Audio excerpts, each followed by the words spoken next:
जी हाँ दोस्तों, किसी महान व्यक्ति ने ये बात सही कही है कि असली बाजीगर वही है जो बुरे वक्त में हौसला कायम रखते हुए बाजी मारकर लक्ष्य हासिल कर ले। भारतीय क्रिकेट टीम के सुरेश रैना ने 15 अगस्त को इंटरनेशनल क्रिकेट से संन्यास तो ले लिया है, लेकिन आज भी फैंस के दिलों में एक इनकी अलग ही जगह है।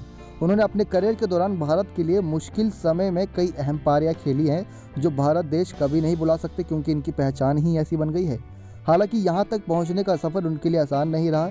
घर की जिम्मेदारियों में रैना के करियर के शुरुआती दौर में काफ़ी अड़चनें पैदा हुई थी, यहां तक कि उन्हें लाखों में लोन भी लेना पड़ा था।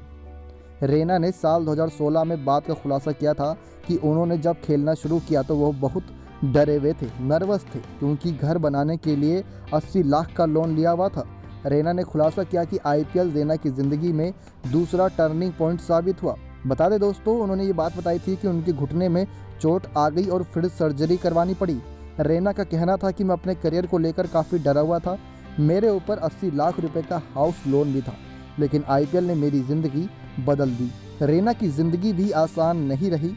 उन्होंने जिन मुश्किलों का सामना कर आज वो मुकाम हासिल पाया है, वो वाकई काबिल तारीफ वाला काम है, खासकर उन लोगों के लिए जो हार मानकर खुद को सबसे अलग कर लेते हैं।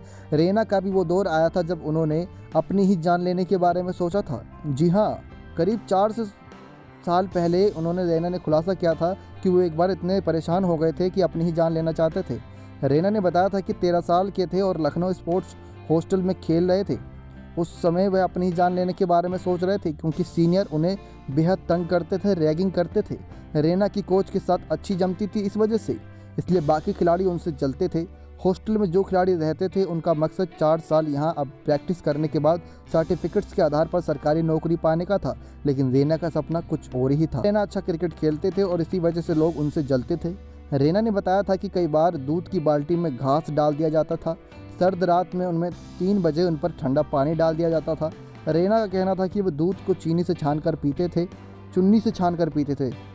मन करता था कि उठकर गलत हरकतें करने वालों को पीटें, लेकिन यह भी पता होता था कि अगर एक मारा तो बाकी के 5 अपने आप ही उन पर टूट पड़ेंगे। ऐसी हरकतों के होने के बावजूद भी रैना ने हिम्मत नहीं हारी।